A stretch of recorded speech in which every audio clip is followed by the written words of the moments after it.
Voilà, chers amis auditeurs, vous ne connaissez rien sur la divine volonté de Luisa Picaretta, vous en savez déjà un peu, mais vous voulez en savoir plus, eh bien c'est le moment. Nous retrouvons le Père Gabriel Marie tout de suite sur l'antenne de Radio Maria France, émission La Divine Volonté.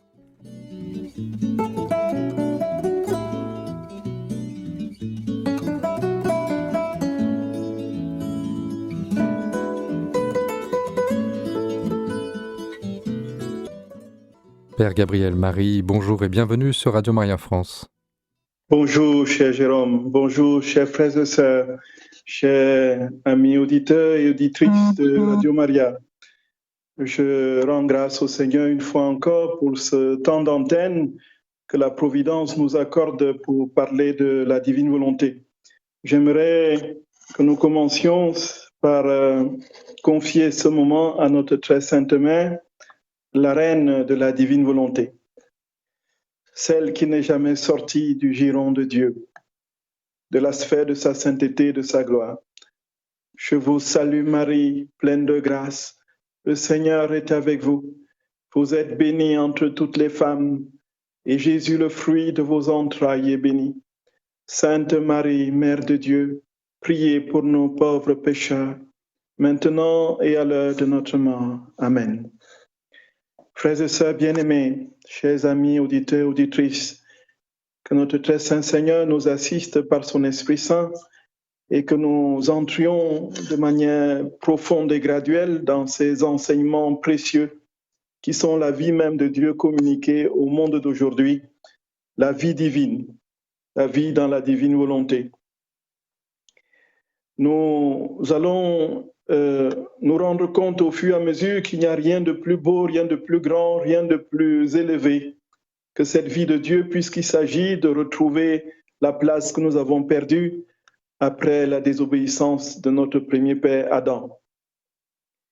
Alors les enseignements que Jésus donne à la servante de Dieu, Luisa Picaretta, concernent le dernier fiat, celui de la sanctification, qui est l'exaucement de la prière du Notre Père, que ta volonté soit faite sur la terre comme au ciel. Cette nouvelle sainteté, frères et sœurs bien-aimés, amis auditeurs, auditrices, est aussi la dernière, celle qui permettra à l'homme de retrouver son rang auprès de son Créateur. La sainteté dans la divine volonté est l'achèvement de l'œuvre de Dieu et de son dessein sur l'humanité. Donc c'est l'ère de la sanctification qui couronne la création et la rédemption. Les hommes pourront désormais vivre de la vie même de Dieu, non seulement après la mort, mais déjà ici-bas, dans une communion parfaite avec la Sainte Trinité qui devient la demeure, l'habitation de l'homme. Frères et sœurs, il n'y a rien de plus beau, rien de plus fort, rien de plus grand. Et avant de continuer ce que nous avons commencé la dernière fois, je voudrais toucher un mot sur l'association française au nom de laquelle je prends la parole sur les antennes de Radio Maria. Donc l'association française Luisa Picaretta est une association privée de fidèles, donc reconnue par l'Église. Donc c'est une reconnaissance canonique par le diocèse de Strasbourg. Donc nous organisons mensuellement des journées de ressourcement spirituel autour des écrits de Luisa Picaretta. Donc c'est à l'évêque, c'est à l'archevêque de Strasbourg donc, que nous sommes soumis et à qui nous rendons compte de nos activités. Donc le ressourcement, les journées de ressourcement spirituel se déroulent au foyer de charité d'Ottrott en Alsace, au pied du mont Saint-Odile. Donc quelques personnes voulaient savoir comment adhérer à l'association. Donc adhérer à l'association est simple. Donc il suffit d'appeler le secrétariat au 06 14 14 35 93 ou d'envoyer un mail à l'adresse suivante assos.luisapicaretta@gmail.com. Donc, il est aussi à signaler que les deux vice-présidentes de l'association, Claire et Isabelle, ont créé depuis quelques années une chaîne YouTube dont les enfants de la divine volonté, ça s'intitule, sur laquelle sont enregistrés la quasi-totalité des écrits de Luisa Picaretta. Il n'y a pas que les 36 volumes, tous les autres écrits que vous pouvez écouter. Donc c'est sur cette même chaîne YouTube que vous pouvez écouter les conférences spirituelles que nous donnons sur la divine volonté une fois par mois, soit une vingtaine au total depuis la création de l'association il y a 1 an. Voilà, frères et sœurs bien-aimés, pour ce qui est de l'association française Luisa Picaretta, dont, encore une fois, au nom de laquelle je prends la parole sur les antennes de Radio Maria France. Dans les 3 précédentes émissions sur Radio Maria, nous avons tour à tour parlé des difficultés que l'on peut rencontrer à la lecture de Luisa Picaretta, des objections théologiques que l'on peut émettre en lisant ces écrits-là, et la manière dont Luisa reçoit les messages et les enseignements du Seigneur. Et au cours de la dernière émission, nous avons évoqué la question cruciale de la supériorité de cette nouvelle sainteté sur les saintetés antérieures, ainsi que les conséquences de la vie dans la divine volonté que nous avons commencé et que nous allons poursuivre aujourd'hui. Frères et sœurs bien-aimés, nous terminions en disant que dans la sainteté, dans la divine volonté, que la sainteté dans la divine volonté procurait à l'âme l'insigne grâce d'être eucharistiée. Oui, c'est la vérité. C'est le Seigneur qui le dit, frères et sœurs bien-aimés. Il dit que de même que le Seigneur prend forme et se livre corps, âme, sang et divinité dans le pain et le vin, de manière identique, il se livre à l'âme en faisant d'elle une hostie vivante, pure et sans tache, lui permettant d'effectuer un retour d'amour, d'adoration et d'action de grâce, ce que ne peuvent faire ni le pain ni le vin. Donc en fait, quand Jésus prend forme et est eucharistié dans l'âme, c'est infiniment plus glorieux pour lui puisque l'homme peut lui faire ce retour d'amour, d'adoration et de gloire que le pain et le vin ne peuvent pas lui procurer. Donc la finalité de l'Eucharistie, c'est de rendre eucharistique toutes les âmes humaines. Toutes les célébrations que nous faisons de la messe a pour but, frères et sœurs bien-aimés, de transformer chaque fidèle en un petit Jésus. C'est cela. Ainsi, donc Jésus naît continuellement dans l'âme qui vit dans la divine volonté. Donc l'âme acquiert la capacité d'accueillir la très sainte Trinité dont est manifeste déjà ici-bas les signes et la vie du royaume de Dieu. Et dans ce sens-là, Jésus dit, et je vais le citer, il dit « Je m'accorde le privilège de consacrer moi-même ces âmes qui font leurs actes dans ma volonté en laissant tomber leur volonté humaine pour permettre à la divine volonté de prendre toute la place. Ce que fait le prêtre pour l'hostie, je le fais pour ces âmes, non seulement une fois, mais chaque fois qu'elles répètent leurs actes dans ma volonté. Oh, comme je suis heureux! Ma vie sacramentelle demeure à la place d'honneur parce qu'elle reproduit d'autres vies dans les créatures. Donc c'est au volume 12, du 23 octobre 1917. Et au volume 11, on peut aussi lire « Tu es ma vie, mon sang et mes os ». C'est Jésus qui le dit, frères et sœurs bien-aimés. C'est Jésus qui le dit.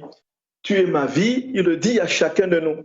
Nous sommes sa vie, son sang et ses os, si nous vivons de cette vie divine, si nous lui permettons de venir prendre la totalité de notre être, de venir vivre sa vie en nous.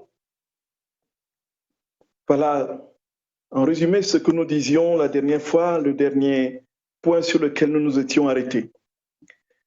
Une autre conséquence importante de la vie dans la divine volonté, frères et sœurs bien-aimés, c'est la libération des fruits des actes de la sainte humanité de Jésus. Donc, qu'est-ce que ça veut dire? En fait, au cours de sa vie terrestre, Jésus a posé tous les actes pour tous les humains. Donc en fait, tout ce que nous faisons chaque jour, Jésus l'a déjà fait, mais en mieux, non pas en mieux, en perfection, puisqu'il est infini, sans tâche. Et son incarnation a été une immersion complète dans la vie de chaque être humain, depuis Adam jusqu'à la dernière créature qui viendra sur la terre. Donc, ça veut dire quoi? Ça veut dire que notre vie de sainteté a déjà été vécue par le Seigneur. Il y a une version divine de notre vie qui est déjà prête et qui attend simplement d'être accueillie par l'homme. Mais c'est fou, frères et sœurs bien-aimés, chers amis auditeurs, auditrices, de se rendre compte que les actes, et ça c'est ce que notre Seigneur dit, nous le verrons plus tard, Saint Paul dit dans l'Épître aux Éphésiens. Et tant que cette vie divine qui a déjà été vécue par Jésus pour nous n'est pas encore accueillie, cette vie divine donc reste en suspens. Alors c'est ce que Jésus appelle dans les écrits du livre du ciel, les actes suspendus. Alors pour l'accueillir, l'homme doit entrer et vivre dans la divine volonté. Donc ma volonté, dit le Seigneur, a tout gardé, comme ornement en elle, dit Jésus, les peines de mon enfance, tous les actes internes de ma vie cachée, qui sont des prodiges de grâce et de sainteté, toutes les humiliations, les gloires et les peines de ma vie publique, et les peines cachées de ma passion. Tous ces actes, dit Jésus, sont en suspens.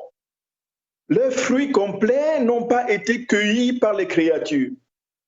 J'attends ceux qui doivent vivre dans ma volonté afin que ces fruits ne soient plus en suspens, mais versés, libérant complètement leurs fruits sur les créatures pour leur bien. Seuls ceux qui doivent vivre dans ma volonté libéreront mes bienfaits de cette suspension. Frères et sœurs bien-aimés, cela peut paraître un peu complexe, mais c'est tout simple. Ça veut dire que tout ce que nous pouvons faire dans notre vie aujourd'hui, des actes élevés de l'esprit comme les actes les plus ordinaires sur le plan physiologique, tout cela a déjà été fait par Jésus puisqu'il s'est incarné, puisqu'il est devenu homme.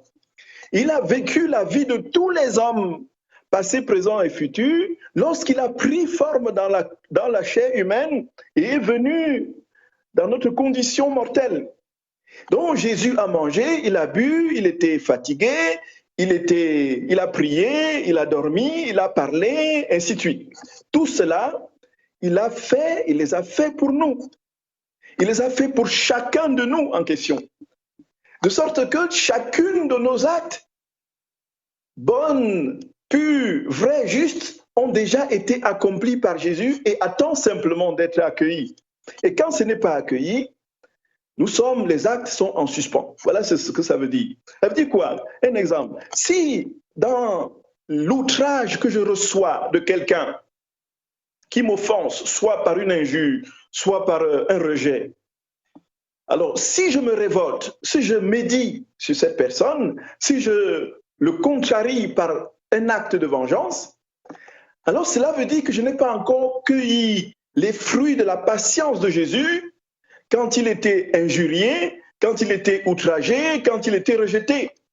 Je n'ai pas encore pris la vie divine qui a été la mienne et que Jésus a vécu et qui attend d'être incrustée dans ma propre vie. Quand il a pardonné à ses bourreaux, quand il a dit « Pardonne-leur Seigneur, car ils ne savent pas ce qu'ils font ». Je n'ai pas, si je suis gourmand, si j'ai un faible pour le chocolat, et c'est mon cas, et que le chocolat me crée justement des problèmes de foie, par exemple, alors je n'ai pas encore pris la mesure de la vie divine faite de sobriété de Dieu quand il mangeait, par exemple. Voilà ce que cela veut dire, frères et sœurs bien-aimés. En fait, Jésus nous dit que nous sommes en capacité de vivre la vie qu'il a vécue à Nazareth, en Palestine, à Jérusalem, ainsi de suite, dans les moindres détails, de sorte qu'il peut aujourd'hui encore manger en nous, boire en nous, se reposer en nous, parler en nous, prier en nous, ainsi de suite. Donc les âmes qui vivent dans la divine volonté ont donc cette capacité d'entrer dans la version véritable de la vie qui a déjà été vécue par le Seigneur, frères et sœurs bien-aimés, chers amis auditeurs, auditrices. Le Seigneur vient en elle et vit la véritable vie qui est la vie même de notre Seigneur Jésus-Christ sur la terre. Comme je l'ai dit, tout ce qui est beau, tout ce qui est bon, tout ce qui est vrai, tout ce qui est juste, tout ce qui est pur dans notre vie ont déjà été vécus par notre Seigneur. Et Saint Paul le dit dans l'Épître aux Éphésiens au chapitre 2 du verset 10. Il dit que nous sommes son ouvrage, étant créés en Jésus-Christ pour de bonnes œuvres, écoutons bien, pour de bonnes œuvres que Dieu a préparées d'avance, afin que nous les pratiquions. Voilà, frères et sœurs bien-aimés, chers amis auditeurs, auditrices. Dieu a préparé d'avance les bonnes œuvres que nous sommes appelés à. Quand nous ne pratiquons pas ces bonnes œuvres, ces œuvres restent en suspens. Voilà. Quand on vit dans la divine volonté, on cueille donc ces actes, les mérites de la vie de notre Seigneur, de sa sainte humanité, et on en fait nôtre. Et cette vie n'est plus suspendue, elle est devenue concrète dans ma propre existence quotidienne, ici et maintenant. Autre conséquence, frères et sœurs bien-aimés, chers amis auditeurs, auditrices, de la vie dans la divine volonté, c'est le fait, comme dit Jésus, de ne plus rien faire pour soi et par soi, mais de tout faire pour tous. Donc, écoutons bien, c'est bien plus puissant, infiniment plus élevé, que le simple fait d'élever une pensée ou une prière pour l'humanité. Donc, j'ai une petite pensée pour l'humanité qui souffre quand il y a une catastrophe dans un lieu. Je pense à ceux qui sont en proie à cette catastrophe. Ce n'est pas cela. Faire tout pour tous, ce n'est pas cela. Penser à tous dans la divine volonté. Il s'agit de Dieu qui agit en tous au moment où il agit et fait quelque chose en nous. S'il prie, c'est l'humanité entière qui prie. C'est Jésus lui-même qui le dit, frères et sœurs bien-aimés. Voici ce que dit Jésus à Luisa Picaretta. Ma fille, lorsqu'une âme prie, fait réparation, m'embrasse et m'adore dans ma divine volonté, je le ressens comme si toutes les âmes priaient, m'aimaient, parce que ma volonté embrasse toutes choses et toutes les créatures. Donc c'est au volume 12, du 2 avril 1921. Donc si Jésus vit désormais sa vie en nous, il le vit pour tous les êtres créés, et dans tous les actes que nous poserons, ou plutôt qu'il posera en nous, c'est l'humanité entière qui en tirera les fruits, et bien plus, c'est toute l'humanité entière qui aura divinement posé cet acte. Et c'est pourquoi Jésus dit que par un seul acte que nous posons dans la divine volonté, nous contribuons au salut de toute l'humanité. C'est cela, frères et sœurs bien-aimés, parce que c'est lui qui pose cet acte en nous. Et en posant cet acte en nous, il le pose pour tous ceux qui nous ont précédés, pour tous ceux qui sont aujourd'hui vivants et pour tous ceux qui viendront après nous. Et cela nous conduit à une autre conséquence, qui est le fait qui est assez important, sur laquelle le Seigneur insiste tout au long des tomes. Il parle justement de cette capacité de traverser tous les temps, de traverser le passé, le présent, le futur. En fait, pourquoi est-ce que l'on est capable, dans la divine volonté, de parcourir tous les temps? Donc, cette dimension de la transtemporalité qui est caractéristique de la vie dans la divine volonté. C'est le fait simplement, frères et sœurs bien-aimés, que nous œuvrons dans l'acte unique et éternel du Père. Et ainsi, nous pouvons transcender le temps et l'espace. En Dieu, disons-nous-le bien, il n'y a pas de passé ni d'avenir.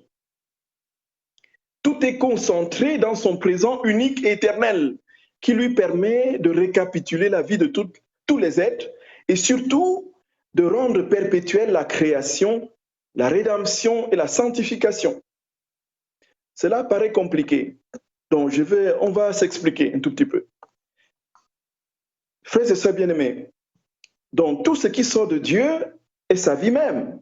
Vous êtes d'accord avec moi? Donc, et tout ce qui sort de Dieu épouse toutes les propriétés de Dieu, toutes ses prérogatives. Cela veut dire que si quelque chose sort de Dieu, cette chose ressemble à Dieu en tout point de vue. Cette chose est vie, parce que Dieu est vie.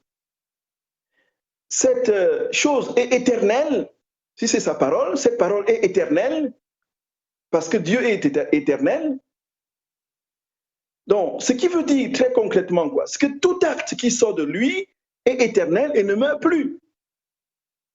Et donc, en Dieu, il n'y a ni passé ni futur. Parce que tout est concentré dans son instant unique et éternel, l'acte unique. Cela veut dire quoi? Cela veut dire que, en application concrète, s'il est né une fois, il naît toujours et éternellement.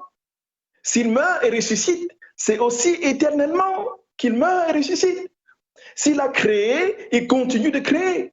Si son esprit descend sur les apôtres, ce n'est pas seulement une seule fois, mais éternellement, dans son acte unique et éternel. Donc, frères et sœurs bien-aimés, la rédemption n'est donc pas seulement une histoire du passé, mais elle continue dans les créatures. Et c'est ce que Jésus appelle, n'est-ce pas, la rédemption continuée. Ça veut dire quoi, très concrètement, frères et sœurs? Ça veut dire que puisque Jésus est né à Bethléem une fois, c'est une fois pour nous, puisque c'est dans le passé. Dieu n'étant pas dans le temps, étant dans l'éternité, et que rien de ce qui sort de lui ne meurt, Jésus continue à naître. Où est-ce qu'il naît aujourd'hui?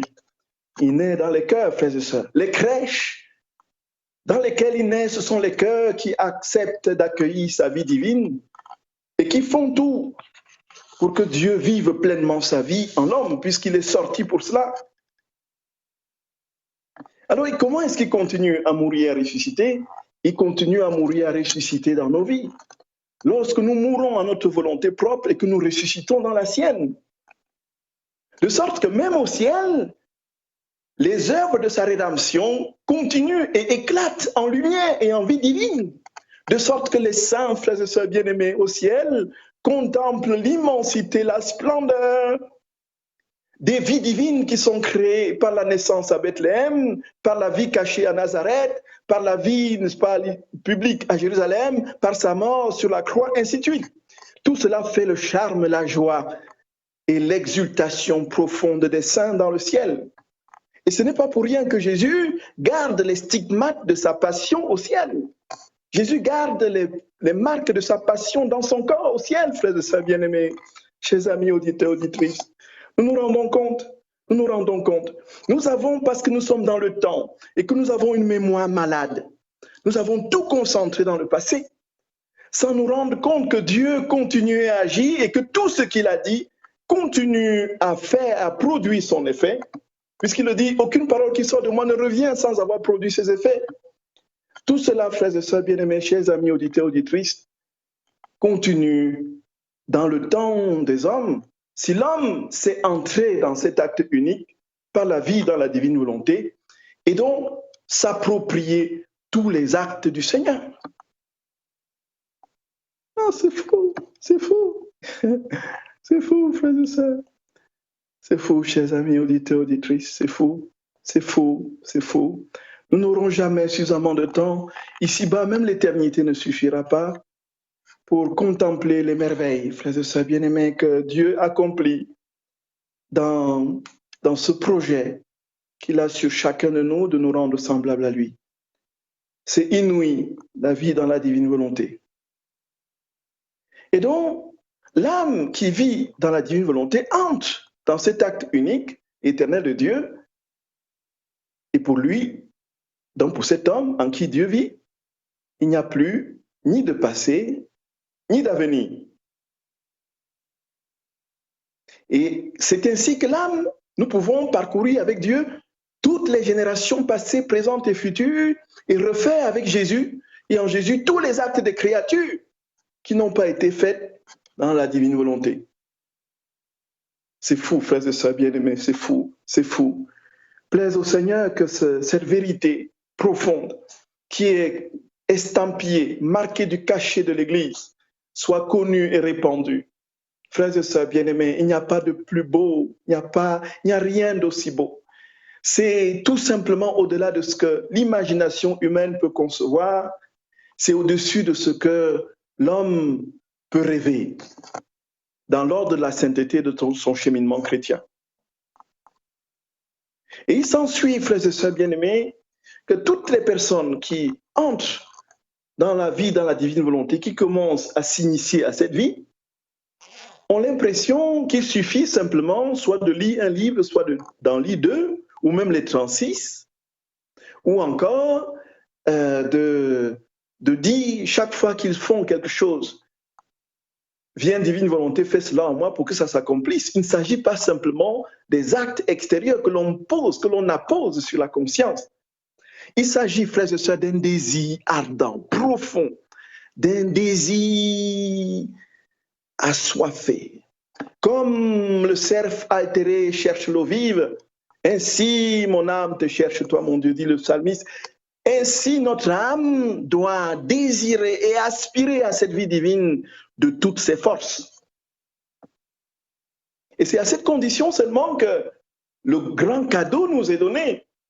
Si nous sommes simplement dans des formules extérieures, des prières superficielles, viens divine volonté, fais ceci, viens... Non, non, il s'agit d'un désir ardent, assoiffé de Dieu. Il s'agit d'une soif craquelante, comme le désert craquelle, n'est-ce pas, le sol du désert se fond sous les rayons vertigineux du soleil au zénith, sur plusieurs années, frères et sœurs bien-aimés. C'est cela être assoiffé, la vie dans la divine volonté. Et c'est quelque chose de simplement inouï. Nous n'aurons jamais, encore une fois, comme je vous l'ai dit, frères et sœurs, l'éternité devant nous assez suffisant pour comprendre tous les méandres et les contours de cette vie divine que le Seigneur veut inséminer, que le Seigneur veut infuser dans l'âme humaine. Voici ce que Jésus dit, frères et sœurs bien-aimés, à ce propos. Il dit, c'est au volume 18, le 24 octobre 1925, il dit que l'âme fortunée dont transcende le temps et l'espace, par ses prières de ronde, l'âme entre dans le monde éternel. Elle influence les créatures de tous les temps. La création, la rédemption et la sanctification sont un seul acte pour ma volonté, dit-il. Elle a le pouvoir de faire sien tous les actes, comme ne faisant qu'un. La créature qui vit dans ma volonté a, dit Jésus, en sa possession cet acte simple. Il n'y a pas à s'étonner qu'elle prenne part aux souffrances de ma passion. À travers cet acte simple, elle rejoint son Créateur dans l'acte de créer. Ne faisant qu'un avec son Dieu, elle crée avec lui, participant à la gloire de la création et du Créateur. Elle aime toutes les choses créées comme ses propres biens. Dans un élan d'amour, elle dit à Dieu, ce qui est à toi est à moi, et ce qui est à moi est à toi. Gloire, honneur et amour à mon Créateur. Et donc, par cet acte simple, dit Jésus, la créature fait sienne la rédemption et revêt mes souffrances comme si elles lui étaient propres. Elle s'associe à tout ce que j'ai fait. Donc nous nous associons à tout ce que Jésus a fait. Il dit, mes prières, mes paroles et mes travaux. Elle déborde d'amour pour moi, compatit à mes souffrances et fait réparation. À travers cet acte simple, elle trouve tout, s'approprie tout et place ses je t'aime partout. Voilà pourquoi vivre dans ma volonté, dit Jésus, est le prodige des prodiges. Voyez, frères et sœurs bien-aimés. Oui, cher Jérôme. Alors nous avons Monique qui est en attente, qui souhaiterait intervenir. Oui, merci beaucoup. Oui, merci infiniment. Voilà Monique, vous êtes à l'antenne. Oui, merci. Bonjour mon père. Bonjour. Ce que vous venez d'expliquer est magnifique, cette divine volonté qui occulte le passé et puis l'avenir. Donc nous vivons dans le présent, nous devons uniquement, si j'ai bien compris, vivre uniquement le présent et supporter ce que le présent nous offre aujourd'hui, sans penser à demain, sans penser à hier. C'est bien cela, n'est-ce pas, tout de suite. Ça, c'est la première constatation que je fais, mais je voudrais poser la question suivante. Je connais par exemple le cas d'une garde malade et cette personne est toujours harcelée certainement involontairement par la malade qui est très malade et cette pauvre garde malade perd le sommeil, ne peut plus dormir parce que justement elle ne répond pas. Mais donc la personne se plaint sans arrêt, bon, donc elle ne répond pas, mais elle finit elle-même par ne pas dormir. Donc elle tombe malade. Alors comment faut-il faire? Parce que nous n'avons pas, je suppose, même si nous voulons agir comme Jésus nous le demande, nous n'avons pas les réactions physiologiques qui nous permettent si vous voulez, de supporter certains éléments qui ne nous appartiennent pas, à savoir la dégradation de notre propre santé parce qu'une autre personne abuse involontairement de notre propre pouvoir, si vous voulez, de résistance. Oui, merci, chère Monique. C'est une question très pointue, extrêmement importante, effectivement, pour essayer de comprendre comment, très concrètement, de manière très pratique, nous pouvons appliquer cette vérité dans notre vie. Donc, il faut dire, chère Monique, bien-aimée, que quand Jésus nous parle de l'acte unique et éternel de Dieu dans lequel tout se passe, cela n'exclut pas justement la condition qui est la nôtre, parce que personne aujourd'hui, encore chez Monique, ne vit la vie dans la divine volonté. C'est ce que j'ai dit dans les précédentes émissions. Certains croient que parce qu'ils ont lu quelques lignes sur la divine volonté, qu'ils la vivent déjà. En fait, quand on est dans la divine volonté, notre Seigneur dit que les limites physiologiques, chez Monique, bien-aimée, que les limites physiologiques éclatent, sautent. C'est-à-dire qu'il n'y a plus de maladie, il n'y a plus de souffrance, il n'y a plus de péché. C'est là l'état permanent. C'est ça. Je n'avais pas entendu les précédentes émissions. Tout à fait, chère Monique. C'est cela l'état permanent de la vie dans la divine volonté. Or, personne aujourd'hui ne vit cette vie. Qu'est-ce que nous pouvons, dans le cas concret que vous venez de donner un exemple, faire? En fait, la personne, le garde malade, qui est près de la personne malade, peut, si elle vit dans la divine volonté, si elle essaie de poser les actes dans la divine volonté, elle demandera à Jésus. Donc, en fait, la divine volonté, c'est quoi? Ça peut paraître un terme vague comme ça. La divine volonté, c'est l'unique volonté. Ça me permet d'expliciter certaines choses très importantes pour mieux comprendre cette sainteté dans la divine volonté. La divine volonté, c'est en fait la volonté du Père, du Fils et du Saint-Esprit. Donc c'est l'unique volonté, c'est-à-dire que le Père, le Fils et le Saint-Esprit ont tous une seule volonté, mais ils sont trois personnes. Ils sont trois personnes en un seul Dieu, unique volonté. Donc quand nous demandons à la divine volonté de venir prendre possession de nous, nous demandons en fait à la Trinité sainte de venir prendre possession de nous. Vous voyez, chère Monique. Et pour le garde malade qui vit dans ces situations agaçantes, terribles, n'est-ce pas, de ne pouvoir pas dormir à cause du malade qu'il garde, on peut, si cette personne essaie d'appliquer cette vérité, elle demandera à la divine volonté, donc à la Trinité, à Dieu lui-même, de venir prendre possession, n'est-ce pas, d'elle, et de pouvoir vivre cette souffrance comme Jésus a vécu la souffrance de la croix, comme il a vécu la souffrance des tortures, de la flagellation, de la couronne d'épines, et ainsi de suite. Et même si cette souffrance ne disparaît pas miraculeusement, il y a donc chez cette personne une joie profonde intérieure au-delà de limites physiques qui lui donne de comprendre que par cet acte, cette union à la divine volonté auprès de la malade, elle contribue non seulement à soulager spirituellement cette malade, mais aussi toutes les personnes malades qui souffrent, ou encore tous les gardes malades du monde, ou encore toutes les personnes qui sont dans les souffrances et qui ne savent pas offrir leur souffrance et unir leur souffrance à la passion de notre Seigneur. Vous voyez un peu, chère Monique, vous voyez, Je comprends très bien.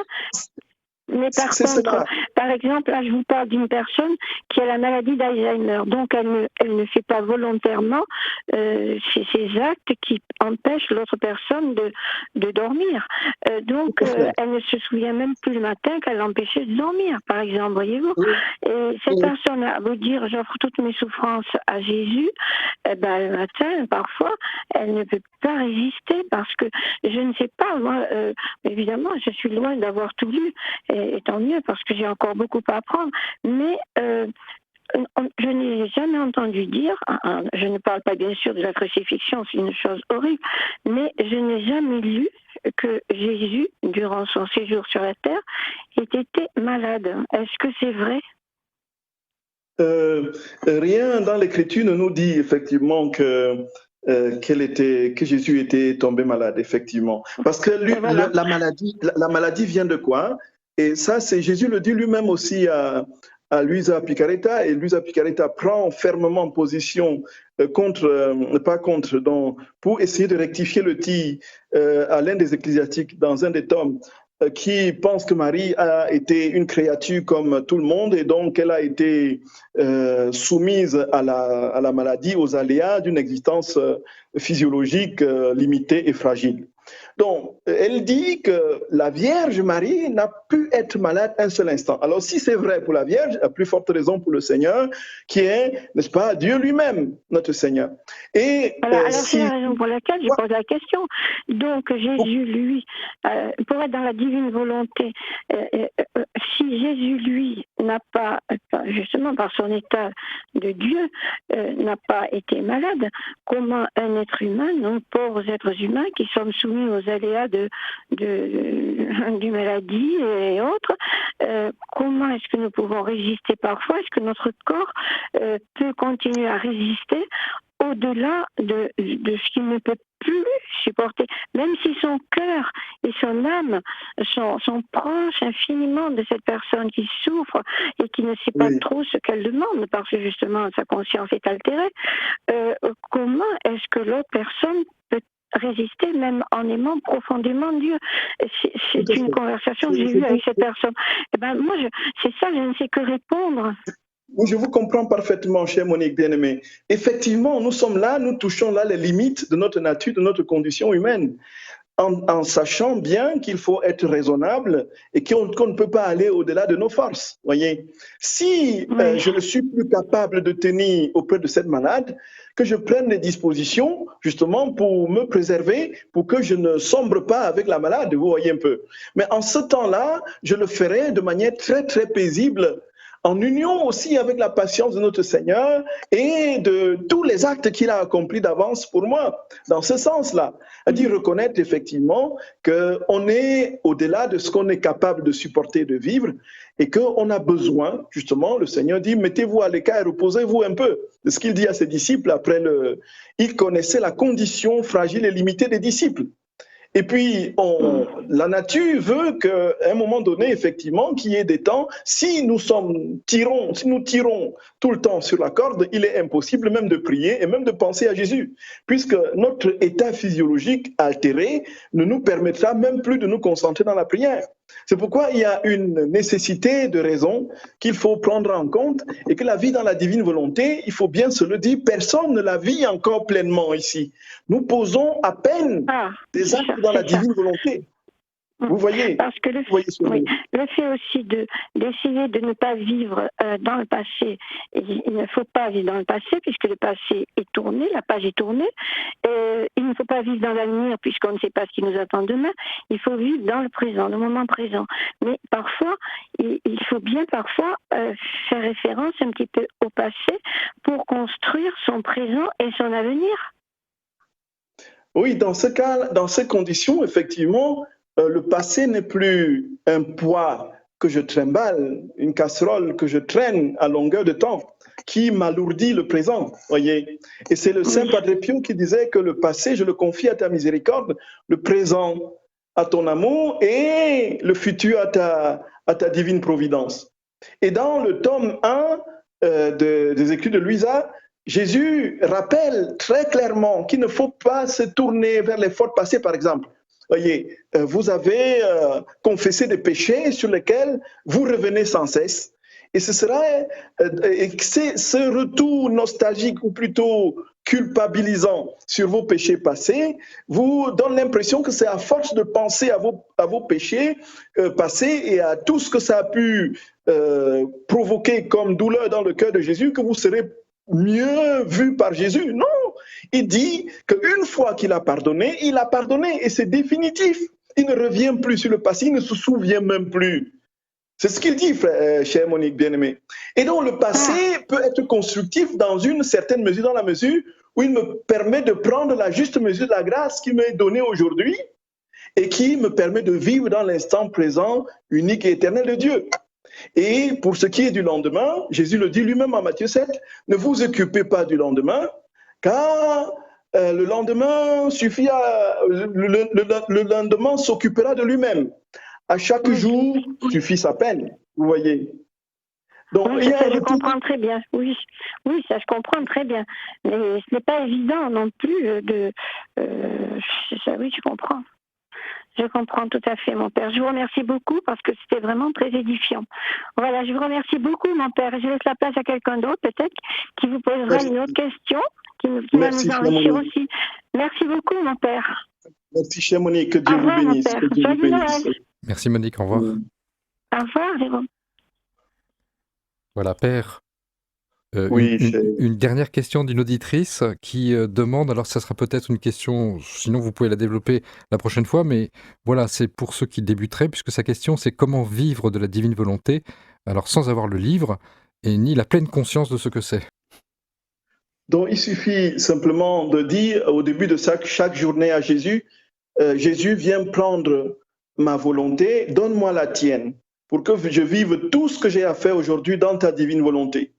Et chaque fois qu'on fait le moindre petit acte, que ce soit manger, que ce soit cuisiner, que ce soit parler, que ce soit marcher, que ce soit s'habiller, ainsi de suite, que l'on demande à Jésus de venir le faire. On peut déjà commencer à le vivre avant de lire un tome de Luisa Picaretta. Vous voyez, chez Elodie. Oui. Voilà. Eh bien, en tout cas, merci, merci beaucoup, Père. Merci, cher Jérôme. Merci. Que le Seigneur vous bénisse et vous garde. Et grande communion de prière. Et au nom de l'association française, je salue et je prie pour tous ceux qui écoutent Radio Maria France.